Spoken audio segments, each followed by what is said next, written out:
Pinakamalakas na nuclear-powered warship ng Amerika na USS Abraham Lincoln papunta na sa Middle East at naghahanda na ng digmaan doon sa Iran. At sa isa pa po nating reaction video, Denmark nag-deploy na ng combat troops sa Greenland dahil po doon sa hidwaan nila ni President Trump ng Amerika. Para po sa konteksto ng ating reaction video, panoorin po natin ang mga bidyong to. Let's do this. All eyes are on America's powerful warship, USS Abraham Lincoln, as it reroutes and heads towards the Middle East. The nuclear-powered aircraft carrier is one of the largest and most powerful warships operated by the United States. Its deployment to the region is being seen as a possible signal that Washington is preparing for military action against Iran. USS Abraham Lincoln, also known as CVN-72, is a Nimitz-class aircraft carrier commissioned in 1992. It acts as a mobile airbase, carrying nearly 90 aircraft and a crew of more than 5,000 personnel. Grabe, ang dami no, 5,000 personnels. Named after America's 16th president, the carrier functions as a floating airport, capable of launching multiple aircraft every minute. Grabe no, floating airport pala ang tawag dyan sa USS Abraham Lincoln. Ibig sabihin po, ganun siya kalaki at ganun siya ka-powerful. It can carry out airstrikes against targets on land, at sea, and in the air. Wow. As a nuclear-powered vessel, USS Abraham Lincoln is designed to operate for decades without refueling. Wow, grabe no. Pwede daw mag-operate itong Abraham Lincoln ng decades na walang refueling, no? Ganon siya ka-well-equipped. Grabe talaga tong Amerika. Sobrang solid na mga kanilang sandatang lakas. To project U.S. military power far from American shores. It typically sails with a carrier strike group that includes destroyers, cruisers, and support ships capable of launching missiles and defending the fleet. Grabe, kompleto ang ano nila. Sandatahang lakas ng ano ito, ng USS Abraham Lincoln. Talagang halos lahat nandiyadyaan na at yung ano, floating airport talaga siya. At sobrang tagal niya na nasa dagat na isang dekada, isipin niyo na hindi magre-refuel. Ganun siya katindi. In 2024, the carrier was deployed to conduct combat operations against Houthi targets in Yemen and served as a deterrent against Iranian threats, before returning to its home port in San Diego in December. The USS Abraham Lincoln was earlier stationed in the Middle East, but rising tensions in the South China Sea prompted its redeployment to the Indo-Pacific. In November 2025, the carrier moved toward the Western Pacific and the South China Sea. The Pentagon is now repositioning the carrier back into the U.S. Central Command area of responsibility, which includes the Middle East. Satellite imagery shows the carrier strike group moving westward, away from the Indo-Pacific region. Ibig sabihin lang po nyo, no, talaga pong galing na siya po sa South China Sea, di ba? Dahil nga doon sa China, yung pangharas sa atin ng China. Kaya dineploy nila yun dyan sa South China Sea. Pero kasi nga ngayon, mas matindi ang tension sa Iran, sa Middle East. Kaya talagang dinala nila yung USS Abraham Lincoln doon po sa Middle East sa paghahanda nga po na pwedeng mangyaring digmaan dyan. Dahil grabe na rin po ang threat ng ng Iran na talaga pong bobombahin din nila ang mga military base ng Amerika sa Middle East, particularly sa Qatar, kapag nakialam itong Amerika diyan sa nangyayari po sa Iran. USS Abraham Lincoln carries fighter jets, guided missile destroyers, and at least one attack submarine.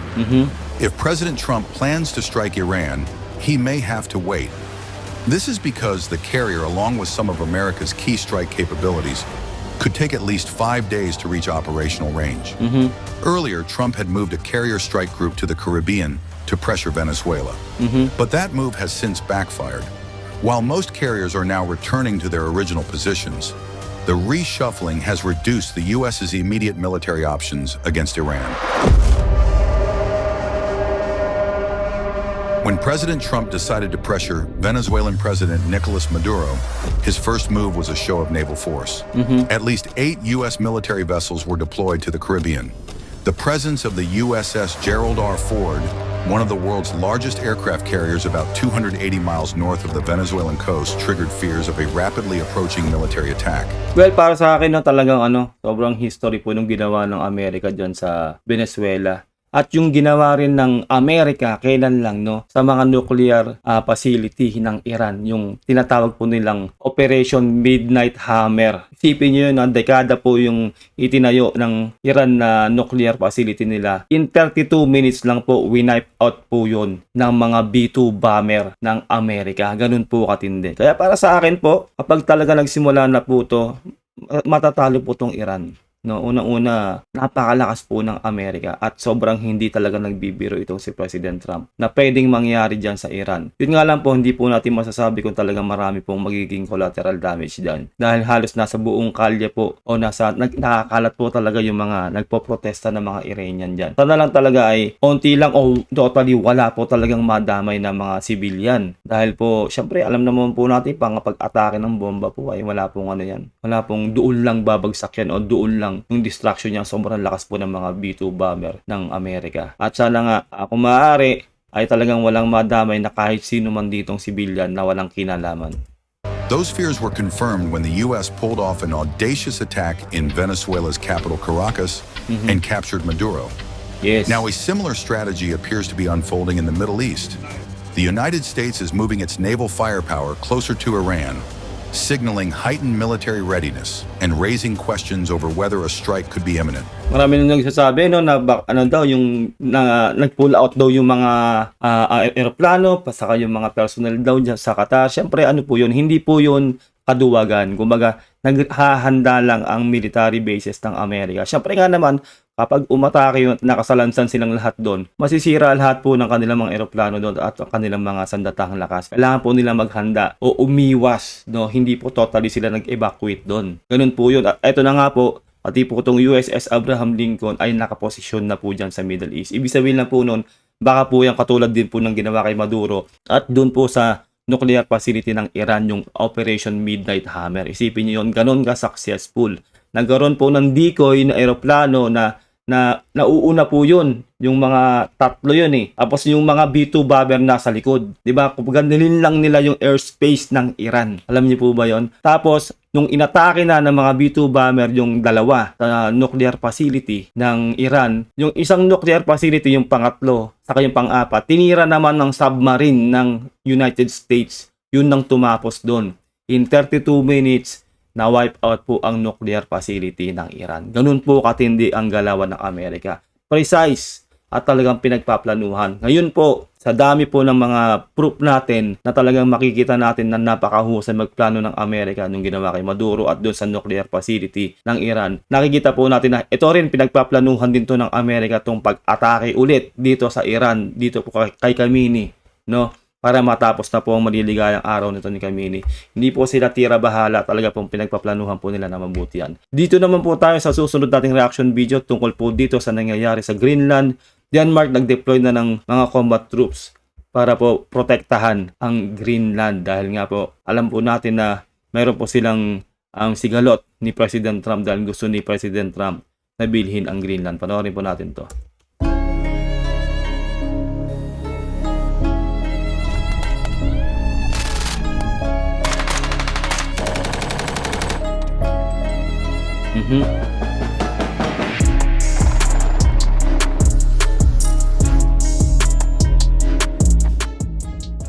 The Greenland dispute has entered a dangerous new phase. Denmark is now reinforcing its military presence on the Arctic island as political tensions with the United States escalate sharply.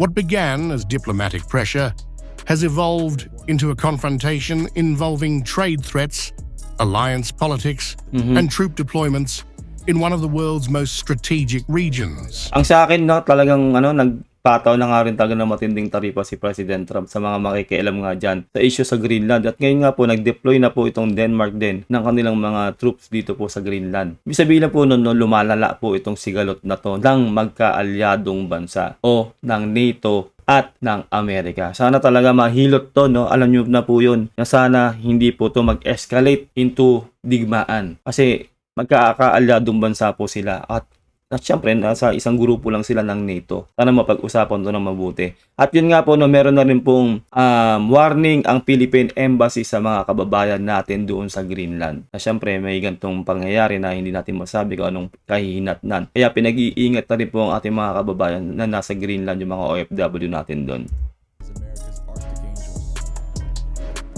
Copenhagen is pushing back hard against Washington's tactics. Danish Foreign Minister Lars Løkke Rasmussen says President Donald Trump's approach has crossed a line, warning that pressure and threats will not force Europe into submission. Yun nga naman, no, kumbaga tagang palag-palag talaga rin ng Europe dito sa gustong mangyari ni President Trump na bilihin o kunin ng puwersahan itong Greenland kapag hindi sila nagkasundo. No, kaya yun nga, malaking dagok to sa NATO at dito sa kaalyado nilang Amerika dahil ganito nga po yung nangyayari sa kanila. At yung lagi ko nga po sinasabi, no, magiging advantage din po to ng Russia at ng China dahil sasamantalahin po nila yan ang pagkakataon na nagkakagulo itong NATO at ang Amerika. Dahil nga po, alam nila magkaalyado yan tapos ganyan yung mangyayari, di ba? Kaya sana talaga mapag-usapan to ng mabuti. At syempre, hindi rin naman talaga natin alam din kung ano ang talagang main purpose ng ni Pangulong Trump dyan sa Greenland, no? Dahil ang alam po natin, talagang strategic daw yung location yan, gusto niyang bilihin dahil ayaw niya na makubkob o masakop yan ng Russia at ng China. Kasi nga po nakakalat na raw po sa Greenland ang mga warship ng Russia at ng China. Parang sinasabi rin dito ni President Trump na hindi daw capable o hindi daw kaya ng Denmark na protektahan ang Greenland. Kaya siya ang gusto niya na magprotekta dyan sa Greenland ay ang Amerika. To show the American president, you have a desire, you have a vision, you have a request, but you will never be able to achieve that by putting pressure on us. That signal is of crucial importance in order to, I would say, to push the Americans back into the meeting room as we agreed last week. Rasmussen says talks had been moving toward dialogue, but were derailed by what he called extreme rhetoric from the White House. He argues that failure to respond firmly would signal weakness, not just to Washington, but globally. It was blown up by these very, very violent statements from the president, and it is really, really important that all of us who believe in international law speak out, so to show Trump that you can't go any further down this road. Talagang pumapalag talaga tong Denmark kasi nga sila yung po nakakasakop dyan sa Greenland eh. Kumbaga kanilang teritoryo yun yan.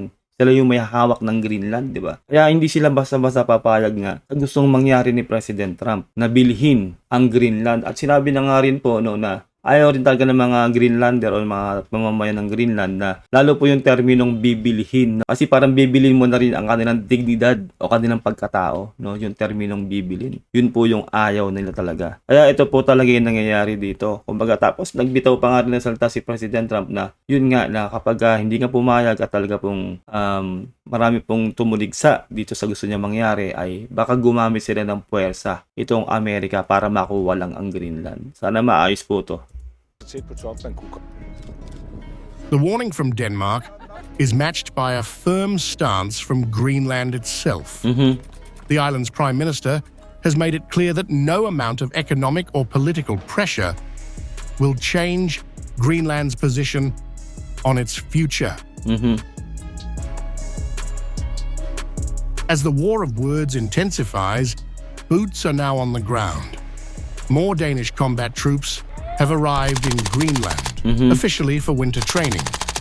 But in the context of rising US pressure, the deployment sends a clear deterrent signal.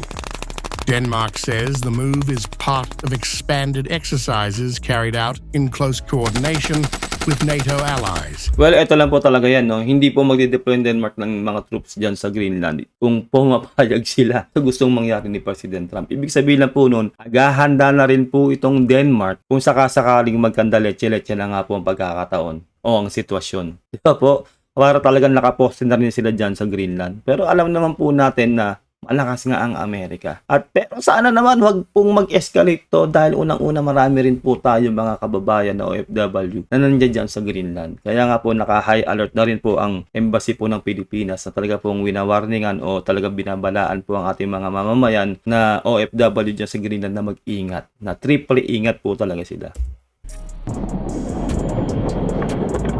At the same time, the United Grabe, States oh. and Canada are also increasing their presence. NORAD has confirmed that its aircraft will soon arrive at a US military base in Greenland, stressing that the activity has been coordinated with Denmark and Greenland. Hindi naman nilang pwedeng bawalan na bumaba yan dyan, no? Yung NORAD na yan ng Canada saka ng US dyan sa Greenland. Kaya ano to talagang para sa akin, no?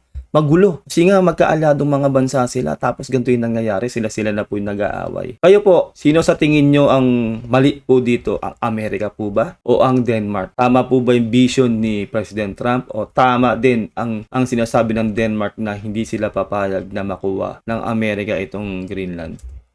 The Arctic is fast becoming a front line where diplomacy, military power, and alliance unity collide, with Greenland at the center of a growing transatlantic standoff.